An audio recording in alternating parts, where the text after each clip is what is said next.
Artist falmata kabbadaa fi daayireektara muuziqaa of taaninuus bakka waraabbiirra jiranii humnoota mootummaatiin erga ukkaanfamanii guyyoonni lakkaa'amu maddeen Oromiyaa miidiyaa neetwoorkitti himan.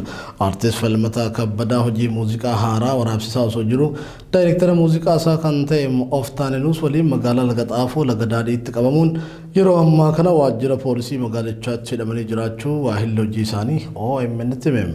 Bal'een oduu kanaatis akka itti isin dhiyaata.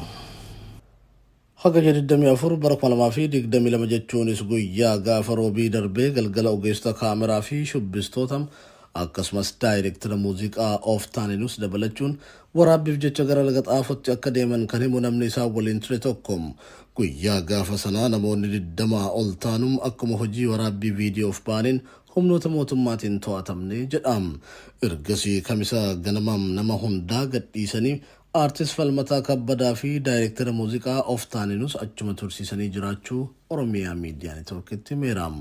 Walleewwan warraaqsa fi dhimmoota Oromoo irratti xiyyeeffatan wallisuun kan beekamu Artist falmata kabbadaa wallee aadaa haaraa irreecha kanatti dhaqqabsiisuuf hojjechaa jiraachuu isaadha. Hiriyaansaa OMN dubbise kan dubbatu.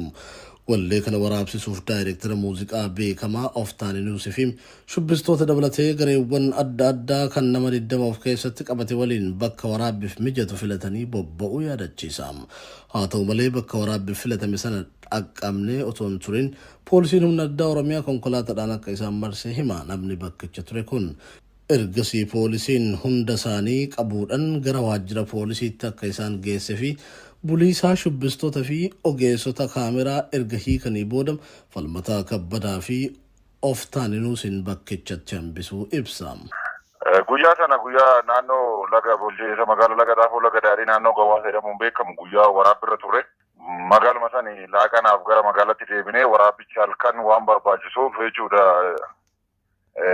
ibsaadhaniin lookeeshinii hiriyaan sun halkan ifiin taa'ennee ittamannee magaala waan ta'eef halkan waraabbii eegalle gara galgalaa jechuudha. Isa booda nuyi meeshaa guuree ba'uu fi qaabbiidhaan poolisiin Oromiyaa marsanii nu eegani. Ani akkan ol ba'een falmataan keessa yeroo jirutti dhaabboodhanii dhaabbe mi'aan qabee jiru lafa godhedhanii meeshaa afaanitti nagadanii ishee lafa godhe. Nama afaan tokko dubbatu wal dhaga'uu danda'u nurra jira. Maal inni yakka keenya maal balleessinaa waa'ee akka keessanii asitti isinitti himnu koottaaleen akkuma jirutti gaafa kamisaa sa'aatii booda hundi keenya baanee daayireektara sirbichaa kan ta'e of taanee fi weellisaa falmataa kabbadaa erga sirba isaa irraa fuudhanii kumaandaroonni ilaalanii sirbichi homaan qabu jedhanii erga homaan qabaanne maaf gannu hin dhiibne mucaa kana maaf gan hin dhiibne jenneeni turre garuu gadhiisuu hin dandeenye. Artist falmata kabbadaa fi daayireektara muuziqaa of taaninuus erga hidhamaniin guyyaa 4 caalanis hanga yoonaatti mana murtiitti osoo hin dhihaatin jiraachuu isaanii namni kun Oromiyaa miidiyaa neetwoorkitti himeeram. Wallee waraabamuuf saganteeffamee ture wallee siyaasaa akkan turree fi hojii aadaa fi eenyummaa Oromoo beeksisuu akka ta'e kan himu hiriyaansaa artistoonni Oromoo silaa kabajni maluuf akka kanaan salphifamuun waan hin malle jechuun komata. Ajjechaan qabata waraana bilisummaa Oromoo wajjin irratti qabdu jedhuun waraanni bilxiginnaa jiraattonni nagaa irratti raawwataa jiru hammaateera jedhuun jiraattonni Shawaa Lixaa aanaa Amboorraa OMN dubbise. Tarkaanfii waraanni bilisummaa Oromoo aanaa Ambootti waraana bilxiginnaa irratti fudhatee hordofuun waraanni bilxiginnaa uummata nagaa ajjeesaa jiraachuu jiraattonni himan. Waraanni bilxiginnaa godina Shawaa Lixaa aanaa Amboo ganda Qullitti shamarree Alamituu Tarreessaa jedhamtu rasaasa yoo madeessu ganda Doobbii jedhamutti ammoo dargaggoo Araarsaa Olii jedhamu rasaasatti roobsuun ajjeesan jedhu. Dargaggoon ajjeefamee fi shamarreen madoofte kunneen namoota siyaasa keessaa qoodan qabne yoo ta'an badii tokko malee waraana bilxiginnaatiin ajjeefamuu odeeffanne. Dararaa ajjecha fi gooliinsa waraana mootummaatiin nurratti raawwatamaa jiru ulfaatadha kan jedhan jiraattonni torban lamaan dabran kana keessa qofa aanaa Ambootti akka tokko malee qabata sakattaa waraana bilisummaa Oromootiin namoonni ajjeefaman danuu ta'uu himu. Godina Harargee Bahaa aanaa Kurfaa Calleetti hongee bona ammaatiin namoonni beelaaf saaxilaman haala hammaataa keessa jiraachuun dhagahame. Uummanni rakkoo beelaaf saaxilaman qaama mootummaarraas ta'ee miti mootummaarraa gargaarsa uummatu dhabuun aanicha gadhiisanii baqachaa jiraachuu maddeen himanii jiru. Naima Umar. Aanaan Kurfaa Callee aanaalee gammoojjii Harargee Bahaa sababa hongeetiin beelaan miidhamaa jiran kanneen akka miidhagaa tolaa, mayyuu mulluqqee, malkaa bal'oo, cinaaksanii fi gola odaafaa keessaa takka yoo taatu isaan keessaa iddoo rakkoon beelaa kun akkaan itti hammaatu irraa ta'uu jiraattonni Oromiyaa miidiyaa neetwoorkitti himani.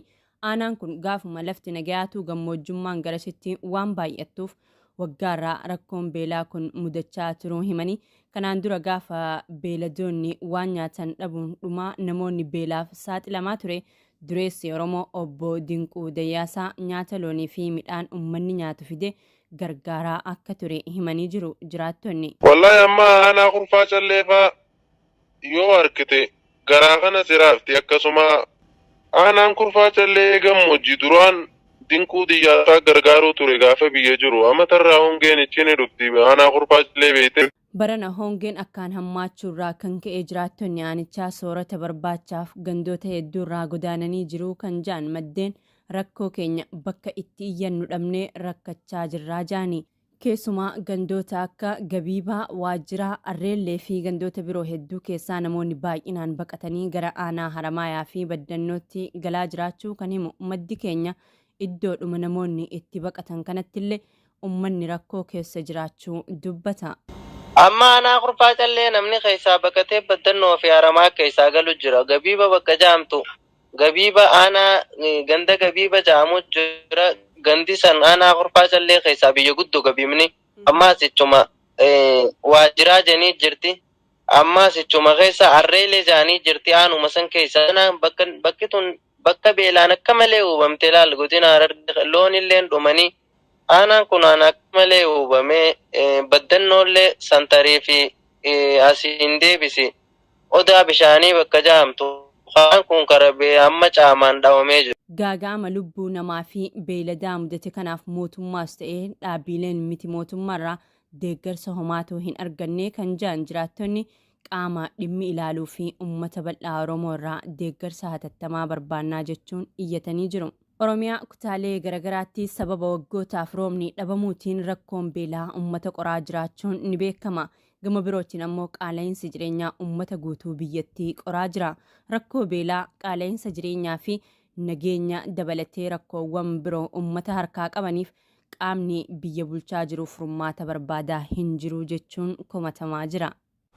Oromiyaa kutaalee garagaraatti saboota adda addaatiin hidhaan humnoota tikaa mootummaatiin raawwatamu cimee dhufeera jedhu jiraattonni maaluma kanaa waraanni bilxiginnaa guyyaan dheengaddaa guyyaa 25 bara 2022 godina Wallagga Bahaa aanaa Limmuu ganda Mukarbaa Diimaa jedhamutti miseensota maatii tokko maqaan isaanii Aadde Zannabuu Alamuu fi intala isaanii Elsaabeet Amanuu jedhaman badii tokko malee hidhuu maddeen himan. Akka maddeen keenyuuf himanitti waraanni bilxiginnaa kun kana duras abbaa warraa Aadde Zannabuu obbo Amanuu Dassaalee maqaa waraana bilisummaa Oromoo gargaarti jedhutti maxxansuun hidhuudha hanga hagayya har'aatti dararaa jiraachuu odeeffanne. Kanaafuu itti ammaa kana miseensa maatii tokko abbaa haadha fi intala qabata waraana bilisummaa Oromoo wajjin hariiroo qabda jedhuun hidhanii mana hidhaatti dararaa akka jiran Oromiyaa Miidiyaa Neetwoork maddeen amanamurraa odeeffateera.